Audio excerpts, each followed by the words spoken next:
Good afternoon, everybody. Welcome back to the Her Story TV and the Her Story podcast. This is Getrude Matshe here in beautiful Melbourne, Australia. And today I am blessed with the presence of yet another fascinating lady. Welcome to our tribe. Please introduce yourself, tell everybody your full name, where you're based, how old you are, and share your story with us today. Okay, well, my name is Ruth Taylor. I'm currently based in a little town called Halpo, which is between Hamilton and a place called Te Awamutu in New Zealand. Not originally from there. Anyone who's from New Zealand will be able to tell. I'm 47 and I am a mother of two daughters. Came to New Zealand with toddlers and they're now both teenagers. So that's kind of part of my story, I have to be said. My journey with my children has been quite interesting. I class myself now as a bit of a parenting coach. And one of the reasons for that is because of all the learning I've had from my children. And one of the pivotal kind of learnings for me was when my daughter was about 4 years old and she didn't want to go to bed, which, is something which is fairly common for kids. And we had to kind of chase around the house. We'd try to get hold of her, try to get her into a bedclothes, she'd take them off. Classic kind of nighttime battle. And I remember my husband kind of going, if you don't get yourself dressed, you're not having a book tonight. And it was one of those things where you kind of want to support your husband or your partner, you've got a co-parent, as it were. And so we managed to pin her down. We got her dressed again, into bed and all this sort of stuff, gave her a milk, settled right down. And of course, then she wanted to read a book to be read to her. And my husband went, no, darling, you don't get your book because of your behavior earlier. And she just lost it. I think we had probably a good 30, 40 minutes of tears, all this sort of stuff. And we made the decision not to read the book because we always wanted to be someone who followed through, we were consistent, all that kind of stuff. But it made me really look hard at how we were sanctioning or, trying to control their behavior, because taking away that fun thing just seems so easy, but really wasn't the right way of going. So that's kind of part of my story of where I've kind of gone with parenting, because I think there's things like that which just make you stop and reevaluate what you're doing and why you're doing it. I love that. You're one of those people who is absolutely needed right now. With COVID-19, people are stuck at home, where they're having to homeschool their children. And you've been working with parents who want to be intentional in creating fun in their families. Am I correct? Oh, look, absolutely, because we can so easily fall into that trap of taking away the fun stuff. Yes. Because we think that will motivate them. But we're talking children here. It's not the same as how we work as an adult. Yeah. And we're just making, I've come up with something I call selfish sanctioning, because basically I want to encourage people to put in punishments, if that's what you want to call it, which are good for them. So good for me. And that basically means don't take away the fun, because it stops the fun for me, it stops the fun for them, it stops the fun for everybody. But you have to be quite intentional to do that, and actually have to think ahead and plan, because it doesn't necessarily come naturally. It's much more natural to say, you're not getting that book tonight. It really is. And at the end of the day, you punish both you and the child. It's not just about the child, it's you as well, because you're going to have to live through the consequences of that. Yes, the consequences are the hardest thing. I mean, my children got a bit savvy, down the line, and they'd say, I'm still going to get my book tonight, though, aren't I, Mom? And I go, yes, you are, darling, but I get to choose it, and it'll be a short one. So you still got flexibility there, Yes. So give us some tips, some ideas. Look, everybody is struggling. Everybody's trying to find ways to ride this period that we're in. It's a challenging time, Ruth. I can't begin to imagine, my kids are all grown up, 32, 30, 24. I don't even think about it. Okay, I've got a grandson now. He's just 4 weeks old. But how are people with little children coping? Well, I think, to be honest, a lot of them aren't. Mm, They are just going to be overwhelmed. And I think that whole scenario about open communication, you don't actually have to have a front in front of your children. At home is where you get to be who you are, which is mhm. also where the children get to be who they are, which is why you Yeah. often get a child who's very well behaved at school and then let's rip at home. Because Yes. home should be that safe place where you are able to show and share those emotions that you've got. But obviously, as adults, we want to provide a good kind of image. We want to show them how to do it, role model what it is that we want them to be able to do in the future. So, Mm, explain, obviously relevant to the age and the stage that your child is at, but let them know that maybe, you're not feeling quite up for it right now. Ask them yes. for some ideas of how you can spend your day. If the children are older, you can negotiate with them. Look to give them some time. People talk about ROI, return on investment. If you're going to Yes. give your child time, give them the time when they need it, not when you've scheduled it. So when you're Yeah. working from home and you think, oh, I'm going to, I'll give my children some time between 8 and 9, and then I'll go and work between 10 and 11. And maybe your kid doesn't want your time between 8 and 9. Yes. Maybe they're engaged. You've got to try and go with the flow, Mm, allow your day to be sort of flexible. But if your child is starting to bug you and it's starting to bother you and they're knocking on the door, you're probably best off going, okay, let's put my tools down. Let's give my child some real kind of proper attention quality time. and value time, and get that return on your time so that Yes. they're engaged. Make sure you have lunch times together. I mean, that's a perfect opportunity. Lunch times, break times, go and find them, give them that time so they don't feel left out. As far as they're concerned, you're at home. This is a Mm, holiday. This is a weekend. They don't have the concept of what's going on here. This is a new yes. concept for all of us. They don't understand that how we live at home has suddenly changed. So there's a whole load of rules and regulations that we assume they're going to understand. I'm on the computer, darling. No, I'm working. Yeah, but you're on the computer at the weekends, mum and dad. You're watching YouTube, or you're doing something else. So we do Yeah. need to be, I think, a little bit more conscious about the difference that they're seeing. They don't Yes. they don't have that kind of holistic understanding about why this is actually different. Yeah. It's interesting that,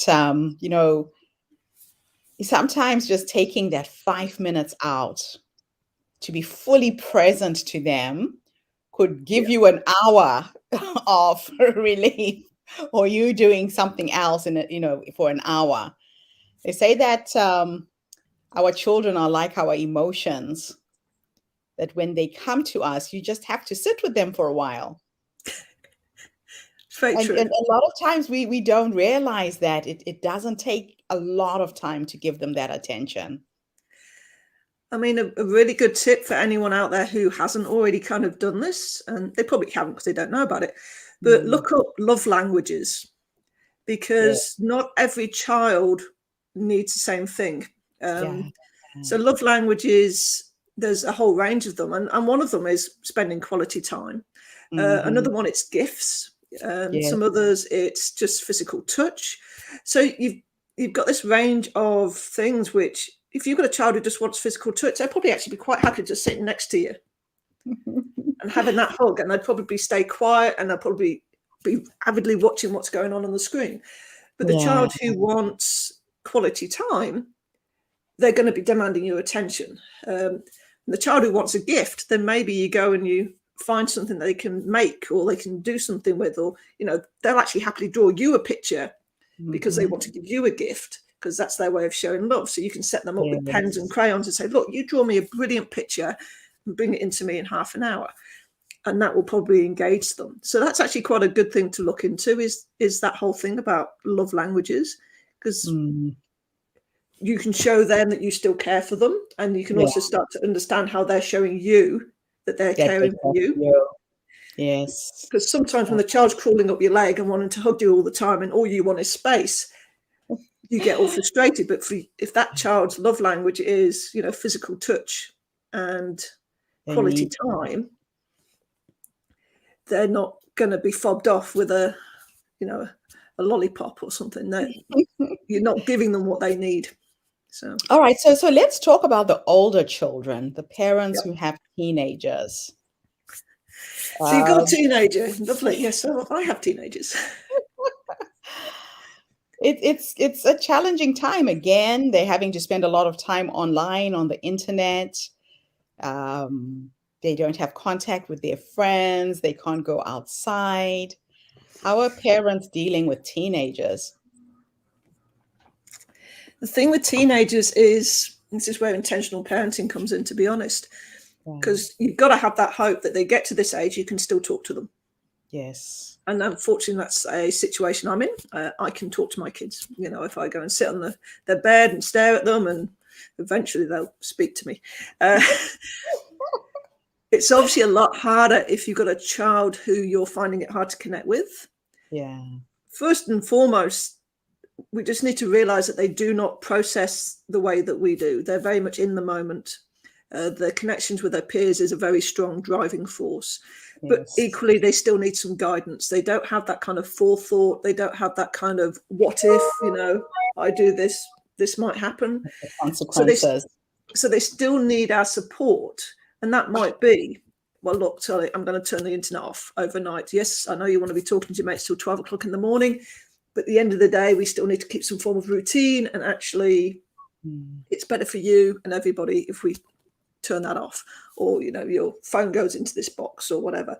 But you can definitely negotiate, and I'd definitely say the concept I call of screen time CPR. And the CPR, so C is really cut out the conflict, have conversations about why you'd like to put things in place, talk to them about the new rules and how that should work. The P is to power off, to make sure that you actually put those phones down and the screens away, and you do get outside and you do those kind of physical things that we all know we need to do, reconnect with nature, go for a walk, whatever. And the R is about reconnecting as a people, as a family. So have a meal together, talk about how you're feeling, share food, that's real kind of basic, great way of keeping connected with your teenagers is having a family meal together. Yeah. And encourage them to, and once they get into a system and a routine with that, they're actually really good. But yeah, let them reconnect with their passions and things other than the screen. Yes.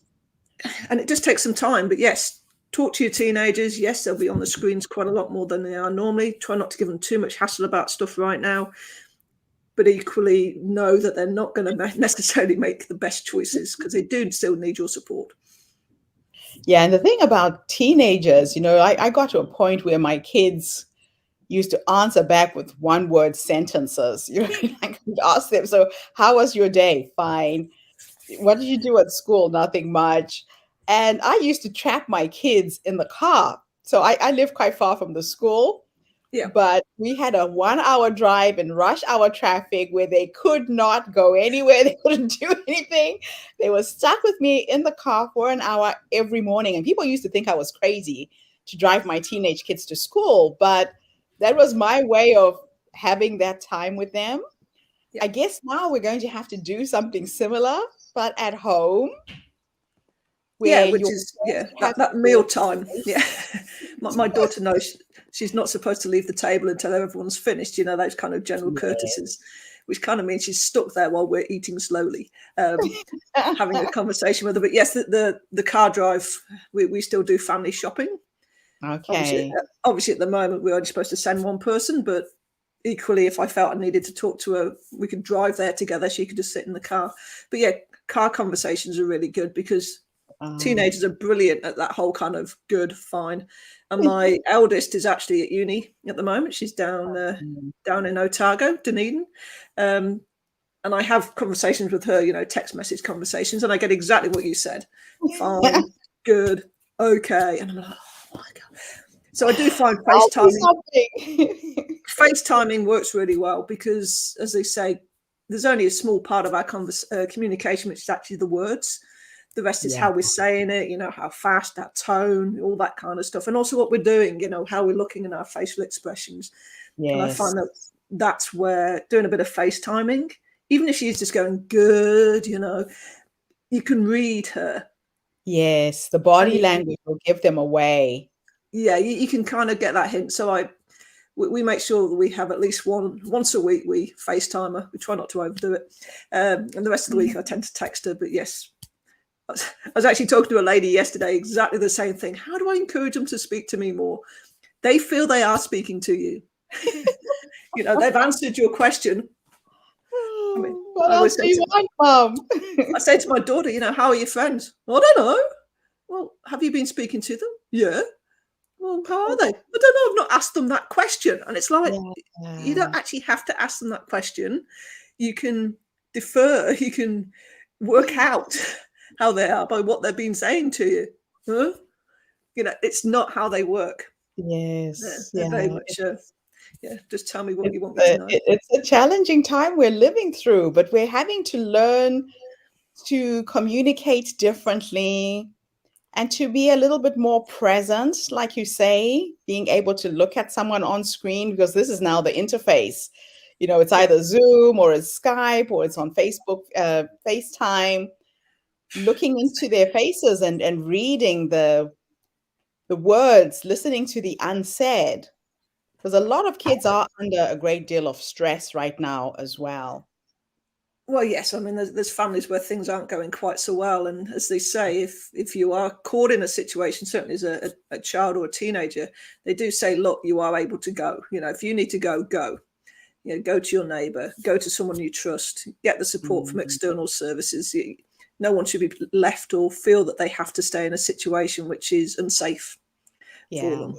And I mean, it's something which you kind of start to think about. You kind of go, you can only worry about so much for so long. But yes, it is true. Not everybody is having the best time in the world right now. Yeah, yeah. So going forwards, what do you see as the future for parenting? We're all in this gray zone where nothing is really clear. Someone told me a story yesterday, and I've no idea exactly how true it is, but they were saying that they used to work with children, I think, over in the UK, who children had come from Bosnia. I mean, I know that there was a lot of kind of refugees came in, and some of the children who came in hadn't been at school for like 6 years because of the situation that they'd been in obviously their home country. And so they were coming not only to a foreign country where they had to learn a new language, but they were coming into a schooling system and hadn't been in a schooling system for well over 6 years prior. And now, 10, 12 years on, they're actually fine. There's no kind of discernible difference in their capabilities. Yes. And I think that's part of, we put a lot of emphasis on schools being the educators, but the truth is we're educators as well. And it is about showing your children through how you're doing stuff, that whole role modeling scenario of how you'd like them to be.